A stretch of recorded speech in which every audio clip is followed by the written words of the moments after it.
the show. It is Daniel Wortman coming to you live from the Dream Imaginate Sports Studios. It is 8 a.m. on the East Coast. This is your 5 a.m. super early morning wake-up call in all time zones in between and around the world. Thanks for tuning in on this Friday, February the 7th. Hope you're having a good day and hope you have some good plans for the weekend. As always, in our house, it's soccer, but that's watching, that's playing. Right now, for me, it's also coaching. We love the game, and hopefully you're injecting it into your veins as well on this weekend. So anywhere you are around the country or around the world. Speaking of the game, yesterday I watched as a Barca fan the Copa del Rey match. I thought it was really poorly officiated, and that was long before Barca gave up the game-winning goal in the last minute of the match to lose 1-0. I just felt like it was really poorly officiated. And, you know, all of that being said, you still got to find a way to work your way through. Athletic Bilbao came into that match determined to turn it into, you know, a brawl, a street fight. And the referee never got to control the game, and it just kept going. I'm actually really shocked there weren't red cards in the match.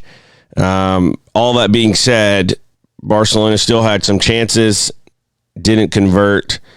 Griezmann again, when the team needed him to go up 1-0, wide open in the 18-yard box off of a really good run of play with Sergio Roberto attacking down the right flank, plays him across wide open, and just shanks a shot right into the goalkeeper. It was ridiculous, quite honestly. And Barcelona are out of the Copa del Rey, and that wasn't the only shock of the day. Real Madrid went out as well, 4-3. So you have both Barcelona and Real Madrid out on the same day in the Copa del Rey. Big shocking news and headlines there in Spain as the two giants of Spanish football get put out on their rear end in the Copa del Rey. Barcelona played okay, but there's just not a lot of options up top. And Griezmann was a terrible purchase in the summer, and they're stuck with him right now, and he's not coming through. And you know, I think the president of the board should be fired just for that one move alone. If you can't tell, I'm not a fan. So anyway, that was the Copa del Rey yesterday. It was definitely, you know, from my point of view, definitely not what I wanted to see with the Barcelona side of things. But it was, you know, it's a day that I hope the team learns from. And, you know, some people trying to make out that, you know, Messi's retort and rebuttal to Eric Abidal, who's now an executive with the club, who, you know, wouldn't name names of players, but just said players are the reason why Valverde was out, and people are trying to make a big stink out of it. You know, I don't really see that being an issue. The players were professional out there yesterday. They were not at all, you know, in any way, shape, form, or fashion, you know, in a state of quarrel or, you know, I mean, there was chemistry on the field. I didn't see anything on the field. They're professionals and they handled it the right way. Quite frankly, I think what Messi said the other day kind of nipped it in the bud, basically just saying if you're going to say the word players, just name names. So, you know, that is that is one aspect there of yesterday. There's a lot that came out yesterday. Coming up after the break, we are trying to make sure we are able to get Tariq Panja on, writer of the New York Times. He broke some news yesterday on a case that I and Chris Kessel and many clubs around this country have been following closely, the Court of Arbitration in Sport case. It's a campaign where we were all working together to try to get clubs to sign on in support of Miami FC and Stockade FC in their case with the Court of Arbitration in Sport concerning Article 9 and FIFA and promotion relegation. So we're going to get into that with him coming up after the break. But first, some other news broke yesterday that Jay Berhalter, he's a name that you might have heard on this show a time or two. If you're familiar with the name Berhalter, you might be thinking of his brother Greg, who is the U.S. men's national team head coach. Jay Berhalter was in line to be the successor to the CEO. And when all of that looked like it was inevitable, the employees of U.S. Soccer, and I got to tip my hat to those guys and ladies who went on Glassdoor and basically anonymously, as to protect their job, basically said, like, no way can this guy become the next CEO of U.S. Soccer. It is not good to work for him, to work with him. If he's in, I'm out. I mean, there's all these comments. You can go and read them on Glassdoor, a review about the U.S. Soccer Federation front office. And, as Dan, the CEO, Dan Flynn had made it known for months that he was going to go out. The speculation was that Jay Berhalter, the COO, was going to become CEO. He wanted it. He had made it known. He coveted the position, and without that Glassdoor review, I think he is already the CEO of U.S. Soccer. That was his dream job. That's what he wanted, and quite frankly, I think that's what the establishment wanted. But there was such a revolt on Glassdoor that they were basically left with no choice, that he was not going to get the job, and was told he was not going to get the job. And not only was he not going to get the job, he was not even going to be temporarily in charge once Dan Flynn officially left his post as CEO in September. And news came out yesterday that Jay Berhalter, the U.S. Soccer Federation's Chief Commercial and Strategy Officer, which was a title that he'd been given in the midst of all that in the middle of all of that shakeup, is leaving his position effective at the end of February. The U.S. Soccer Federation announced on Thursday. Jay has played an invaluable role in the growth of our federation and the evolution of the game in our country, said U.S. Soccer President Carlos Cordero. His deep understanding of all technical, commercial, and business aspects of the sport will have a lasting impact on the game across America. Yeah, it will, and that's a problem because the impact has been primarily a negative one, whether it's been underperformance or it's been making marriages where they shouldn't be made in terms of financial marriages, with giving exclusivity and so on and so forth with Major League Soccer. So that is his legacy. So U.S. Soccer has not announced yet the permanent replacement for the now departed Secretary General CEO Dan Flynn. Brian Remedi, who currently holds the interim title of Chief Administrative Officer, has been filling in for Flynn. Staff were informed of Berhalter's decision shortly before the USSF made the announcement. So, this is for those of us who want to see the Federation, and that includes people that work at the Federation, improve, the culture improve, the office environment improve. For those of us who want to see that, it had become apparent that this was something that needed to happen. And so, as I told someone last night, my hope is that they find someone really good to come in. It just seemed like Jay's course at U.S. Soccer had run its course, that his time needed to come to an end, and I think he saw the writing on the wall and is doing so. In his statement, he said, having been involved in the sport since the 1994 World Cup and the start of Major League Soccer, working towards the mission of making soccer the preeminent sport in the U.S. has been a fantastic opportunity throughout my career. I am fortunate to have worked with so many passionate teammates and proud of what we've been able to accomplish together at all levels of the game. My decision to leave U.S. Soccer was not an easy one to make, but it's the right one for my family and me at this time. Looking to the future, it is exciting to imagine the opportunities that lie ahead. So,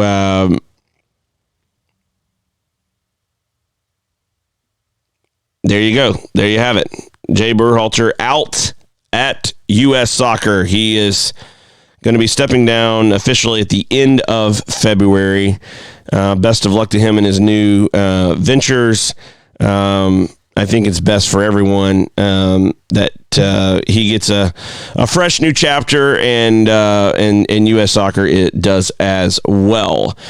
Speaking of something fresh and something new, if you haven't, you should do so today. It's Friday. I know you're at work right now. If you're already at work, or if you're getting ready, you're in the car, you're on the way to work, whatever. I know that you are thinking about, what am I going to do with my time at the office today? I mean, come on, it's Friday. Get real. What you can do is, in just a minute, the show's over and you got plenty of time and you're trying to waste away the rest of your day in your office, go to ducticbrand.com, DUKTIG brand.com, and there you can find something brand new. Maybe it's a notebook, maybe it's some apparel, whatever the case. Go there, use promo code DW Show. You'll get 10% off of that order. Again, using promo code DW Show. So there you have it, something brand new on a Friday. And the great folks at ducticbrand.com will get that into the mail to you promptly. You'll have it in no time, and you'll be excited and giddy all weekend, knowing that item or order is on its way to your front door. So go to ducticbrand.com, use promo code DW Show, and you'll get 10% off of your order. We'll be right back after this.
back to the show. Thanks so much for tuning in. And we have Tarek Panja coming up in just a few more minutes to discuss the breaking news of yesterday surrounding the Court of Arbitration and Sport case filed by Miami FC and Stockade FC. And look forward to having him on here in just a few minutes to discuss what he's learned and what he knows about the case, the ruling, all of the implications as well. So looking forward to having about kind of where we are and what we know. In regards to the work of all of the clubs around the country, there were leagues, who stepped up and said, "Hey, look, we would like to have a discussion with the federation. We would like to see, a system in this country that is fair for all clubs in this country." And the rest of the world runs on a system of sporting merit. If you're good enough, you move up. If you're not, you stay where you are. Or if you're really not, you go down. And it is the engine that creates, excellence. It is the crucible that creates diamonds. And so we don't have that in this country. And so I just first want to say thank you to all of the clubs and the individuals and organizations that signed their name on the dotted line and said, you know what, we would like to have a discussion with the federation. We would like to see, sporting merit, promotion, relegation get discussed in this country in a real way to make progress for everyone. Right now, we are keeping a lid on the growth and potential of American soccer by not opening up to everyone the opportunity to compete. We are shutting out not just teams, not just leagues, but entire cities, states, and regions of this country. Now, I don't know about you, but for me, the idea that we live in a country that has the greatest sports economy on earth and clubs and organizations don't have the opportunity to build and grow and reach the top on their own merit is absurd. And we have a federation that has abandoned its charter, which is to honor all FIFA rules, abandon its own plan to implement promotion and relegation in the lead up to the 1994 World Cup, and has married itself to a business. It's a single entity structure. It's one business called Major League Soccer. All of the teams that you see, they're all part of one business. They're in it together. It's one club. And the federation has married itself. And it's not just, they're just first division. I mean, what's wrong with that? What's wrong with everything below? Because everything is connected. The entire soccer ecosystem in a country is connected. Youth development, grassroots, amateur football, semi-pro soccer, all of those things are connected. Coaching, education, all of it is connected. National teams, all connected. Well, when you stratify and you silo and you separate all of these different functions and functionalities within the federation and the ecosystem that is American soccer, you hurt the growth of the game. You hurt the ability to see the game develop in an organic way. You don't know that New Mexico United is going to become New Mexico United if you're Major League Soccer. Why? Because you're never going there. as a first choice. We want to go to big, glitzy, cities. Let's go and put a second team in LA. Let's have 2 teams in New York, and let's be in Chicago and Atlanta and Seattle. And you never looked at New Mexico as a deal. All this time, you never looked at Las Vegas as a real thing. 2 teams in the USL that have great attendance and great support. Vegas and New Mexico United. Now you've got San Diego, a market that has been ignored time and time again, coming into the USL Championship with the San Diego Loyal. You have all these places that could be incredible if there was an opportunity for people to invest, grow, and see where they end up. When you look around the world, some of the most remarkable stories are the stories of clubs that you never knew existed, cities you never heard of until they made it to the top league. Look at Eibar in Spain. Incredible what they've done.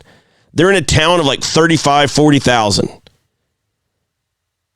Incredible. They were so financially healthy that they weren't carrying any debt. And the Spanish Federation were like, yeah, but we don't know if you can afford to play first division soccer. So they had to go out and do some things financially to prove to the Spanish Federation that they could pay their bills. That's how financially strong they were, because the Spanish Federation is like, well, we're used to seeing clubs have the ability to borrow money, and you guys have no debt. How can we know that if something happens, if you have tough times, you're going to be able to pay your bills? So you have Eibar, an incredible story. Villarreal, another club that has been in La Liga for most of the last decade or two. The Yellow Submarines, Villarreal, in a town of like 70,000 people. Neither of these clubs in Spain are ever getting a whiff at Major League Soccer. Neither of these clubs in Spain are probably ever getting a whiff at the USL Championship. And I think they would struggle to get a whiff at USL League One or even Nisa. And yet they're competing against Real Madrid and FC Barcelona in the top league in Spain. Those clubs don't exist in that way to build to the point to where they're that good that they can earn promotion into the top league without opportunity. That doesn't happen and then opportunity opens. It's the opportunity that drives the investment. It's the opportunity that propels the executives and the players and the coaches of those clubs forward. We can't ignore this. This is not, the classic, which comes first, the chicken or the egg. In this case, it's opportunity that has to come first. If you have the opportunity, then you will see the results. Without the opportunity, you will never see Eibar and Villarreal reach the level that they are without that opportunity. It's not going to happen. Look in England. Who was talking about Bournemouth 10 years ago? Small club, works their way up, earns their way into the Premier League with a great manager, Eddie Howe. Same story. You look through the Premier League, there's teams that clubs that are playing in tiny cities. Burnley never get a whiff. And yet they have caused all kinds of issues in the past for Liverpool, for Manchester City, for other clubs. They're a tough team to play at home. And they're always putting up a fight on the road. it's always an issue. So you have time and time again these stories that we see around the world we'll never see in America. And it's why it's so important that we are able to have that opportunity exist for so many of our clubs. Speaking of opportunity existing, Charity Water is an opportunity that exists for us, those of us who are able to get involved and provide clean drinking water to people all over the world. It is an opportunity that I hope you will take today on this Friday when you have some free time. Check them out at charitywater.org. You can be a part of that story and feel like you're making a difference. Something I've been talking about recently in regards to Charity Water is their operating model. When you give $100, $100 goes to clean drinking water. It does not go to their staff or their administrative costs. They raise those funds separately. So when you give or you donate your birthday to Charity Water, like that, all of that money is going to clean drinking water. It's not going to pay somebody to have a really cool office in New York. It is going to where it needs to go, which is the clean drinking water. So check them out at charitywater.org. We'll be right back after this with Tariq Penja.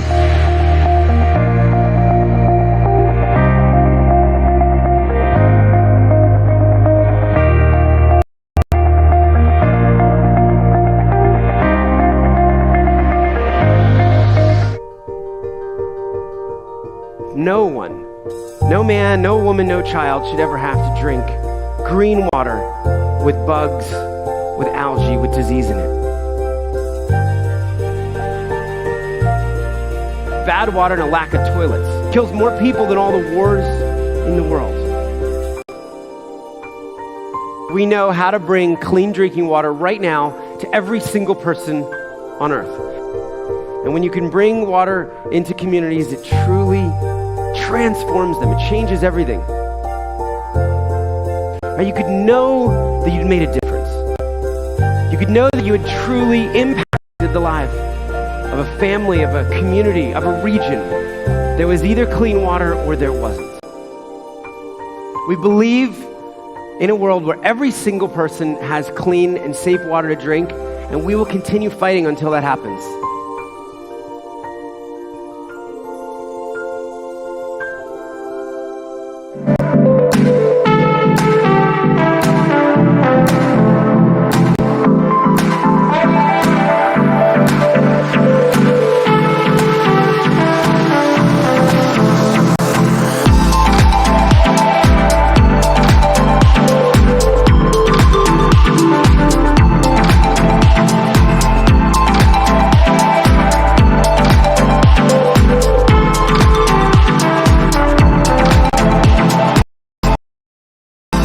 Welcome back to the show. Thanks so much for tuning in on this Friday.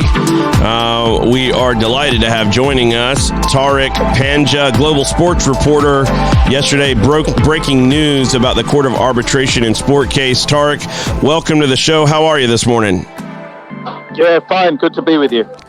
Thanks for coming on the show. I know you are always chasing stories and busy on the run, and so we thank you for taking a moment to come on and talk about some of the news that you broke yesterday about the Court of Arbitration in Sport, Ricardo Silva and Miami FC, as well as Dennis Crowley and Stockade FC filing that case. So, what did you learn, and where do you see the case at this moment? Well, I think it's safe to say, although they haven't put anything out yet, it looks like this is the end of the road for Ricardo Silva and the gang, at least as far as this. It's been a 2.5-year journey to try and overturn the regulation order, to try and get promotion and relegation included in U.S. soccer. The Court of Arbitration is almost the last stop, almost certainly the last stop of that journey. So in relation to the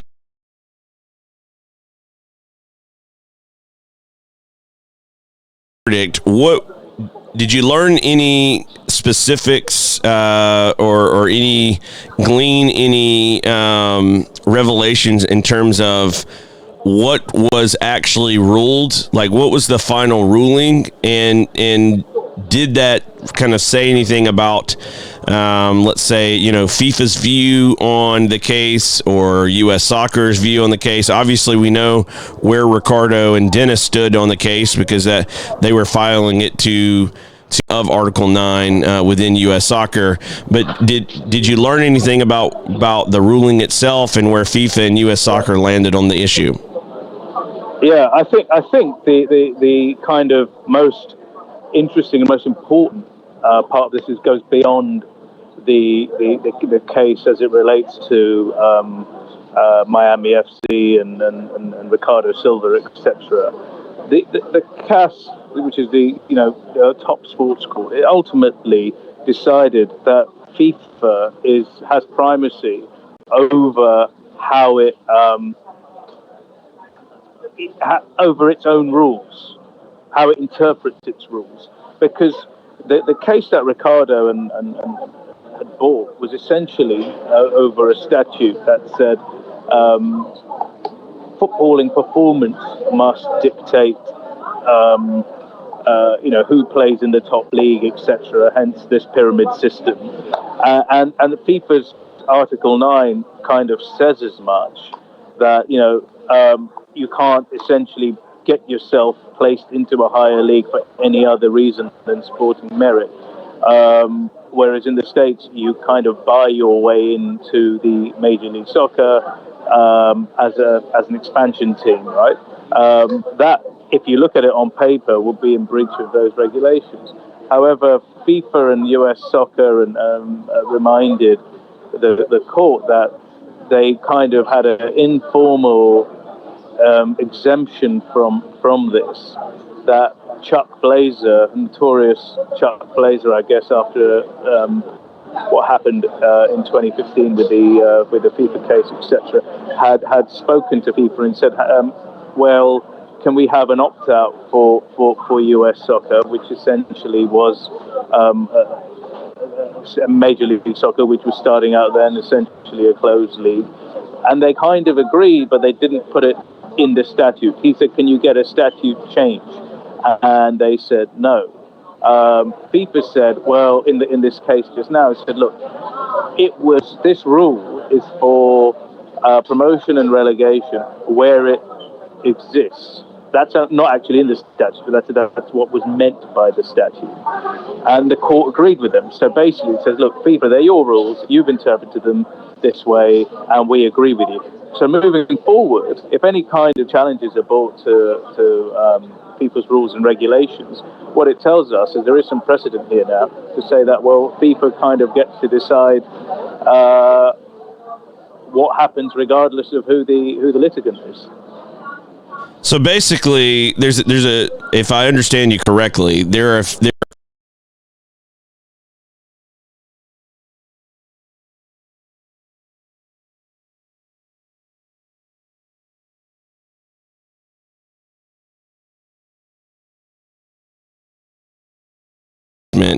that FIFA and U.S. Soccer have had an unwritten but handshake deal to basically look the other way when it comes to certain FIFA rules and U.S. Soccer.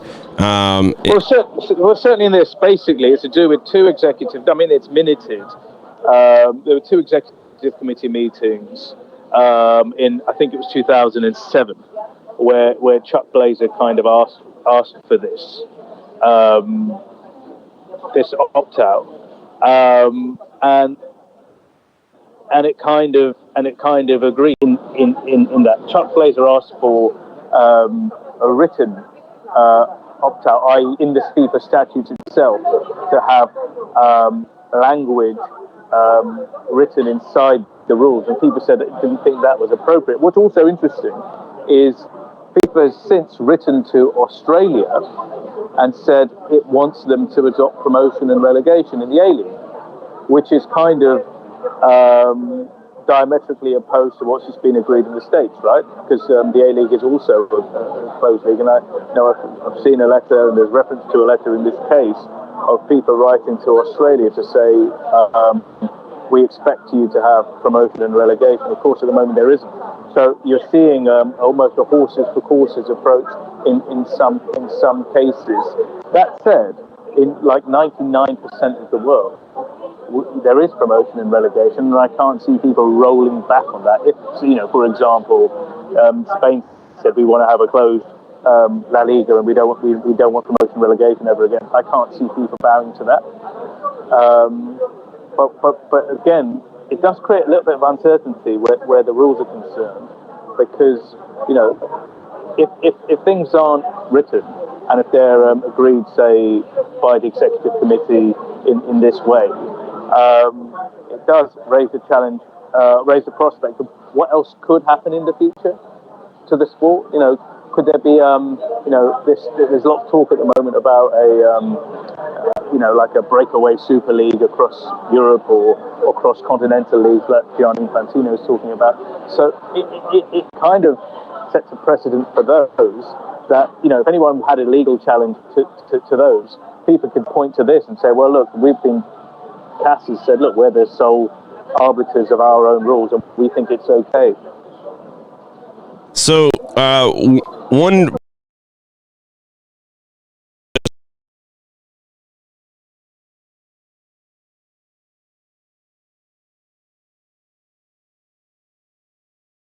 FIFA didn't intend for the rule to apply to U.S. soccer.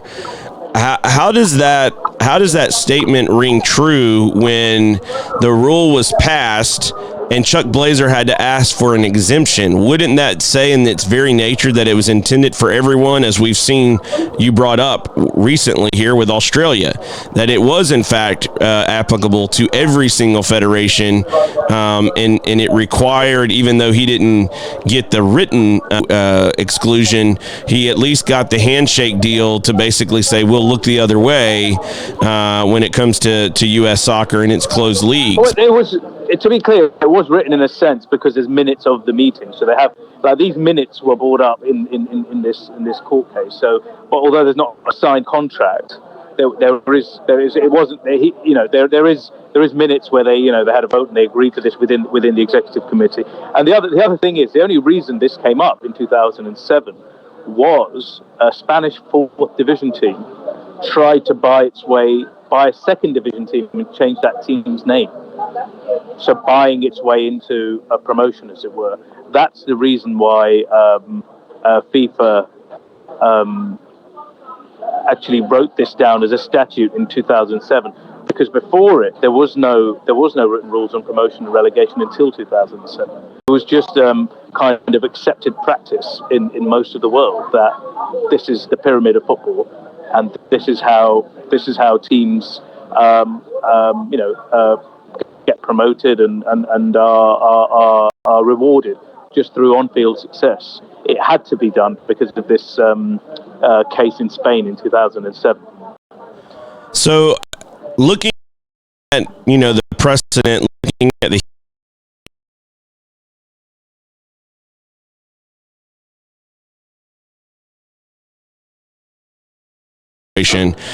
we pretty much have that existing, as you mentioned, in Major League Soccer. It's also in all of our professional leagues in America. You buy your way in, whether that's the USL Championship, USL League One, or NISA for that matter. Everybody buys in. No one's getting promoted or relegated at any level in American soccer. So, looking at the rule, looking at what was discussed in 2007, and obviously Chuck Blazer, it's noted in the minutes, asking for the exception to the rule, how does FIFA turn around, as you mentioned? How do they turn around to Australia and say, look, we want to see promotion? That action with Australia, what's not happening in the U.S. for FIFA to change its mind and come to the U.S. and say the same thing? Well, I'm guessing it's money. To be honest with you, there is obviously a major threat of litigation in the US from existing Major League Soccer owners, right? They will argue that they have, in good faith, invested in in these teams. Some are spending, tens, if not hundreds of millions of dollars in their soccer investment. And then for them, they would argue to have the rug pulled from under them by being demoted and having their franchise value diminished. Is a big problem, and I think all of this is down to that and down to money.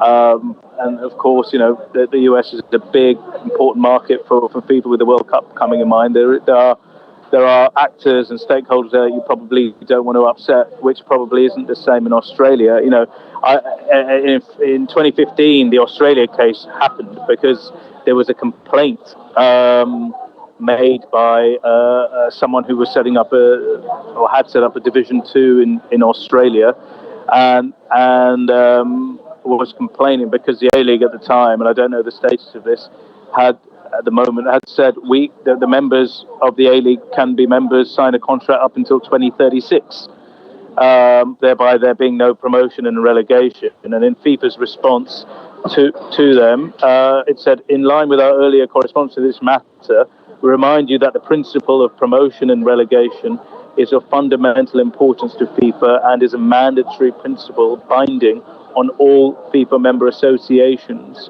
as provided in Article 9, Paragraph 1, blah blah. Right. So I'm assuming that money is the root cause of this, the threat of more serious litigation, and the caveat or the fig leaf is this meeting in 2007 where Chuck Blazer was able to get an opt-out. The Australians, FIFA could argue, never had any meeting like that.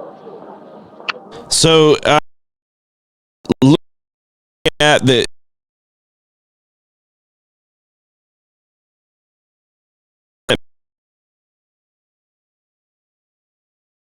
into a system that they believed to be closed in perpetuity, that they would have control of their space sitting on Division 1 status within the federation without any promotion, relegation, etc. When we're looking at U.S. soccer, one question I have is, did anything that you've uncovered did you find anything regarding U.S. soccer's rules in terms of like their professional league standards? Did they say that all of their rules and statutes that they have employed within the federation are in line with the exception of Chuck Blazer and not intended for open league or connected systems of leagues, promotion, relegation, however you want to phrase it, types of leagues? Did they offer that up as one of their defenses? I haven't seen the full the full argument that US soccer made, so I couldn't answer that question. However, what was interesting from Cass's perspective is where they fall on this side of US soccer and FIFA, and it's quite interesting because it says the Cass considers that, and I quote, the purpose of FIFA in adopting Article 9, it's clear that it was only intended to apply to member associations that had already traditionally and consistently implemented this principle, and therefore not to the United States Football Federation, because that member association had not implemented such a principle. I don't see how they get to that from the wording of the statute. Because I agree with you. They seem pretty adamant that this is for leagues that. So I don't know how they've come to it, how they're being so emphatic about that. So they say, in other words, Article 9 was only intended to apply to these leagues that had promotion and relegation within such an existing system, which is speaking to the example of that Spanish team, Granada, I spoke to you in 2007 only. If you were to read the statutes, that clearly is not what they say. So yeah, I think it's more questions than answers in how they arrived at the decision. And I think its power and influence is a significant part of the verdict here. So that said, that said, let me just be clear as well. I have sympathy for those Major League Soccer owner operators too, because they've invested and spent money on this thing. Sure, and I completely get a Major League Soccer owner operator wanting to protect status quo. That's what they bought into, and they're buying into it. The fees that they paid to buy into it are precisely there to protect them from competition of anyone being able to just join their club. That being said, I, like you, when you read Article 9, there is no ambiguity here. I mean, it's pretty clear. There is no written exemption. There is no way to interpret the rule as written.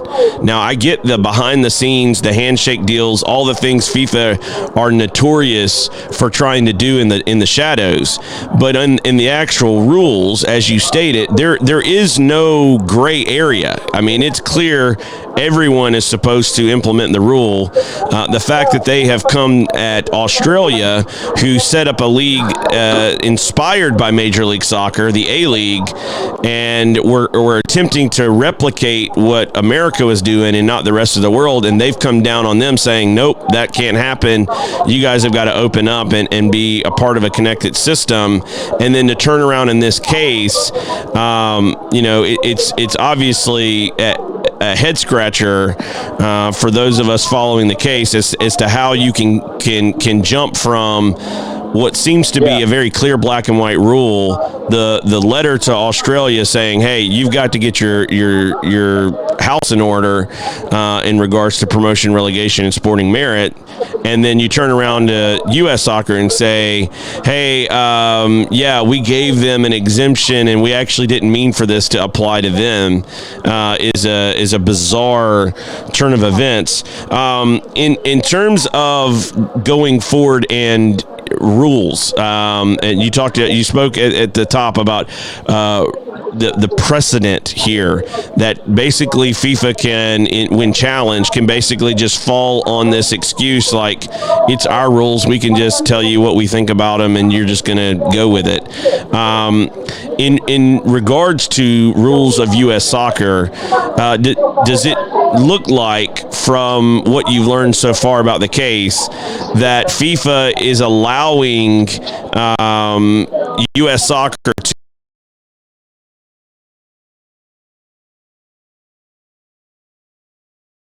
to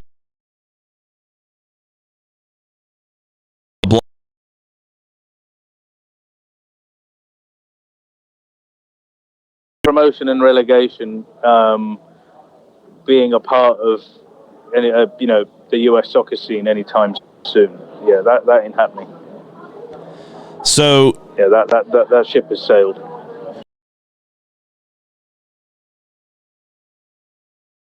Traditional sense of promotion and relegation, Article 9, it would be safe to say that what we've learned from this ruling, that FIFA is not going to be sending a letter to U.S. Soccer anytime soon, as it did to Australia. I think now Australia have got can kind of lean on this, and I think unless they really want it, that unless the A-League wants it, I don't think we're going to see Premier either, based on this. So you look at this as a major step back, then, not just for American soccer, but could be as well for Australian soccer. In that, I mean, I don't know if it's a step back. I don't know the American soccer scene as well as I know the European soccer scene in South America, etc., where we have grown up with this tradition of the pyramid system, and I don't know, what the demand is like.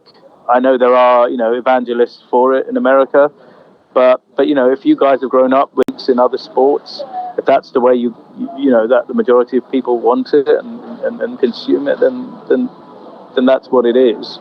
That said, in large parts of the world, that promotion and relegation is a big part in generating the interest and the excitement in the sport, but also bringing new audiences, new faces, etc. So yeah, if it's a step back for those who want it in the States, yes, for sure. So,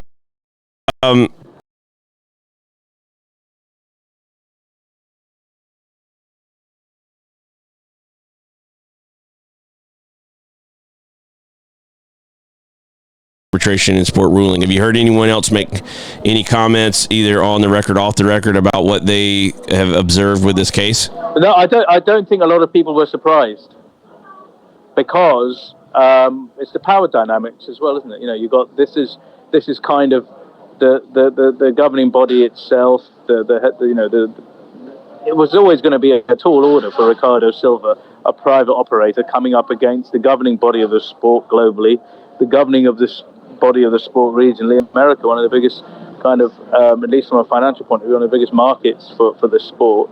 I think it would have been an earthquake had Ricardo actually won his case, to be honest. So, looking at where we are, and basically and formally recognized by both FIFA and U.S. Soccer in this case, what could lead down the road? Obviously, as you mentioned, it's not happening tomorrow, or it appears to be anytime soon. What could happen in order for that to change for U.S. Soccer? Would it have to be something internal within the membership of the federation in terms of their own rules at this point? No hope for FIFA or CONCACAF? No, yeah. I mean, it's just money. Or someone drops down $5 billion or $20 billion and says, I want to build a new... That's not going to happen. You know what I mean? Like, someone's going to say, it's going to be an internal thing. Someone drops a load of money on the MLS or whatever and says, right, we're going to do promotion and relegation now. Because no one's going to force them to do it. So, at this point, it's a deep money bags or a U.S. Soccer membership issue in terms of their voting next weekend. As a matter of fact, is the U.S. Soccer Federation's annual general meeting taking place in Nashville, Tennessee. So it would have to be some kind of ruling internally that would change the course going forward. Yeah, the ruling doesn't say you can never have it. It just says what you have is fine. If they were to opt to do it, FIFA or anybody else, not going to say no, you can't do it. You're right. It's the internal, it's the members, it's the club owners, whatever. If they want to go down that road, of course they can do it, but they don't, right? So it would have to be something with everyone agreed to doing it. So, in terms of this Court of Arbitration Sport case, was there anything that surprised you that you've learned so far, or did you kind of expect this all along, knowing, how much you cover FIFA and football governance around the world?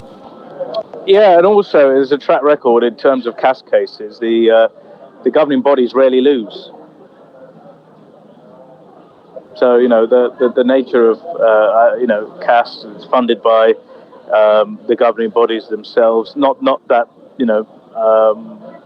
some people say there's a conflict of interest there when they're also a litigant, but they also fund it. And historically, the IOC and the FIFAs of this world tend to win more than they lose. So no great surprise. So,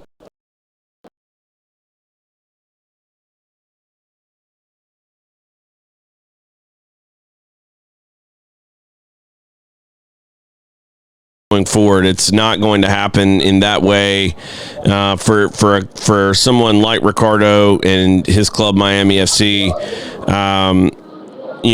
The future and wanting promotion relegation, it appears to be the only pathway forward at this point is clear that it's going to have to come within the borders of the United States, and whether that's as you mentioned, a deep money bags or a change of interpretation to open that up. Even if they do change internal rules, etc., expect there to be litigation from rich people who've invested, right?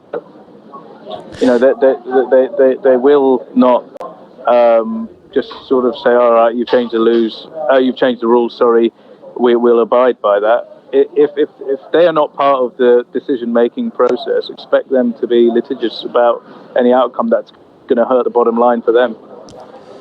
In terms of the U.S. case, India has been a country that had kind of a parallel soccer universe. You had a pyramid, and then you also had a closed league. I think it was the ISL, maybe.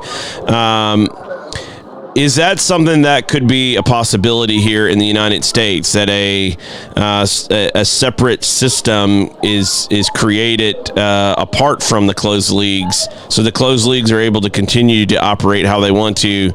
Would that be an option or an alternative for the U.S.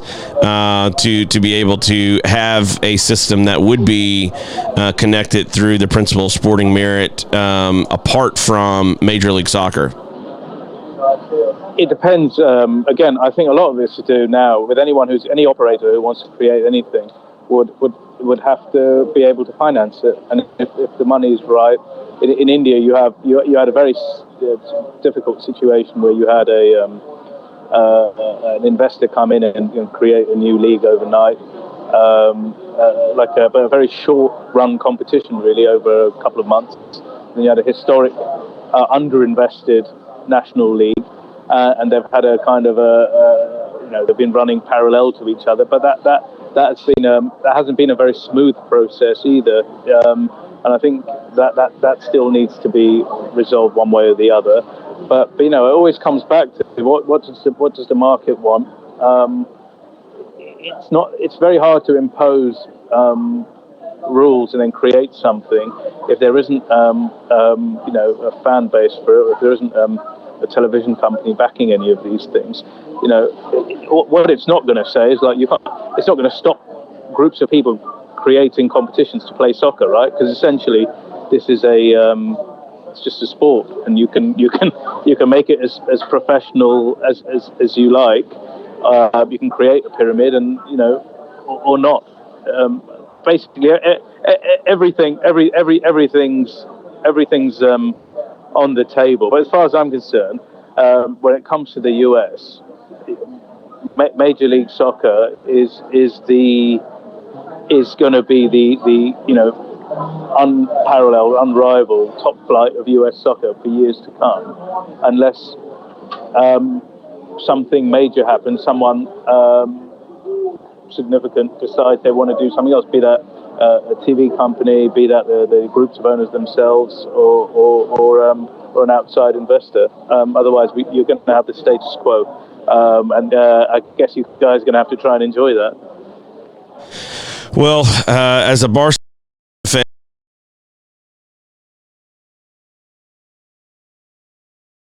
across the on the show and sharing with us some of the things you've learned on this CAS case. I look forward to having you back on. You cover so many good topics around football governance, sports, etc. It's always great to chat with you. How can people follow your work and follow you on social media to keep up to date with your latest breaking story? I have a Twitter feed like I suppose everybody else, just my name and just keep reading the Times. Will do. Tariq, thanks for coming on the show. We appreciate you spending some time with us. Thanks for covering and sharing the breaking news yesterday, and then to come on to talk about it. We really do appreciate it. My pleasure. Thanks, Daniel. Thank you. That is Tariq Panja. He is a global sports writer. He's a guy that you need to follow, a guy that you need to you need to follow and read his work. He is always on the front lines, finding out more and more information and sharing it with the world. And it's a lot of times information you're never going to find anywhere else. So Tariq Panja, TariqPanja on Twitter. Tariq Panja coming on the show today to talk about this Court of Arbitration and Sport case.